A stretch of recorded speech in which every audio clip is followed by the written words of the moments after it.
Il est tellement rentré dans le décor de la ville de Kourou que l'on n'y prête plus attention. Mais depuis quelques jours, des banderoles signalent la présence du refuge de la SPA, une structure dont l'une des associations utilisatrices s'inquiète pour son avenir. J'ai lu des articles sur la SPA qui va fermer officiellement le 15 juin 2018. Contactés, les représentants de la SPA en Guyane n'ont pas souhaité s'exprimer devant notre caméra. Mais sa coordinatrice fait état de relations tendues avec la mairie de Kourou, accusée de ne pas verser la subvention de fonctionnement, mais aussi de ne pas entretenir le refuge en très mauvais état. Après 2 rencontres avec les dirigeants venus de l'Hexagone, selon les responsables locaux, il n'y a plus de réponse à leurs questions.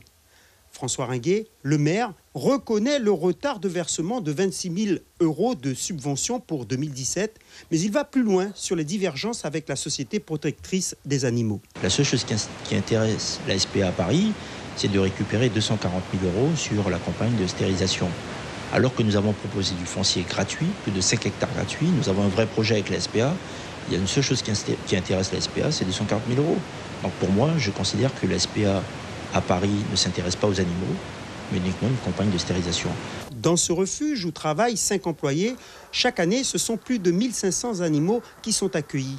Les soins pratiqués sont très coûteux et débordés par une affluence de plus en plus importante, la SPA est obligée de transférer des pensionnaires vers l'Hexagone.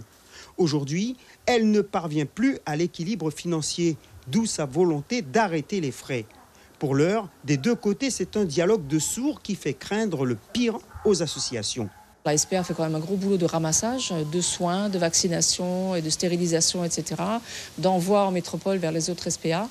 Que vont devenir tous ces chiens? Il va y avoir de la reproduction en masse, il va y avoir des chiens dans les rues, des chiens dans les poubelles. François Ringuet, si aucun accord n'était trouvé, ne s'interdit pas de reprendre l'activité sous la coupe de la ville ou en intercommunalité afin d'éviter les nuisances provoquées par les animaux errants dans l'agglomération.